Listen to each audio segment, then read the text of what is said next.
Bonjour, vous écoutez le téléphone biblique. Je suis sûr que vous n'êtes pas une exception. La plupart des gens ont des problèmes et ont besoin de conseils. Ceux qui sont tristes, qui souffrent de solitude et de découragement ne savent pas toujours ce qui leur manque. Toutefois, puisque vous avez appelé, vous avez sûrement besoin de conseils pour votre cas particulier. Ce que j'ai à vous dire peut vous apporter de l'espoir et du courage.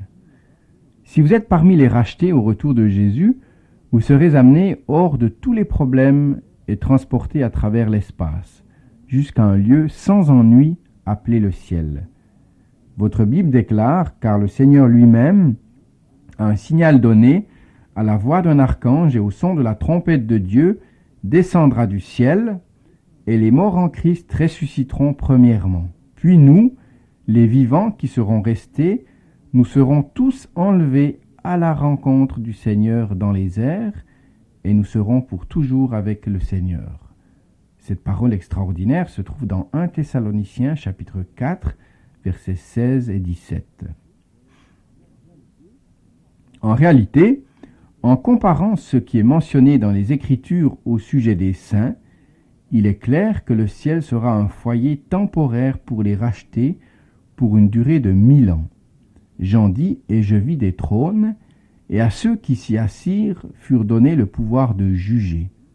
Et ils régnèrent avec Christ pendant 1000 ans. » Chapitre 20, verset 4 du dernier livre de la Bible, l'Apocalypse. Pourquoi les rachetés ne vivront-ils pas éternellement avec Jésus dans le ciel ?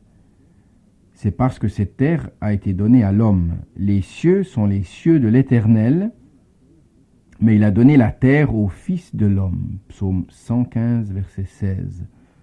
Le prophète Ésaïe déclare que Dieu a créé la terre pour qu'elle fût habitée. Ésaïe, chapitre 45, verset 18.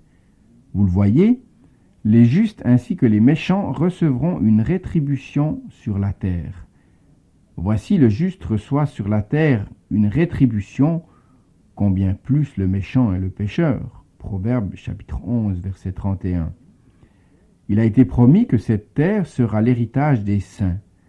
Jésus a dit « Heureux les débonnaires, car ils hériteront la terre ». C'est dans l'évangile de Matthieu, au chapitre 5, verset 5, que se trouve ce texte. Ceci n'arrivera pas, cependant, avant que les justes aient passé 1000 ans avec Jésus dans le ciel, et que cette terre ait été ramenée dans sa condition originelle, c'est-à-dire sans péché. Alors que les rachetés de l'Éternel reviendront y vivre, Jean dit « Je vis de nouveaux cieux et une nouvelle terre, car le premier ciel et la première terre ont disparu et la mer n'est plus. Moi, Jean, je vis la sainte cité qui descendait du ciel, semblable à une épouse qui s'est parée pour son époux. » Apocalypse chapitre 21, versets 1 et 2. David, de son côté, écrit « Les justes hériteront le pays et y demeureront à jamais. » Psaume 37, verset 29.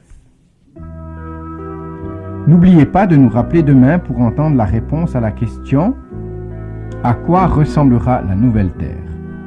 Nous vous rappelons que ces messages vous sont présentés par vos amis de l'Église adventiste du Québec, un service dans votre communauté.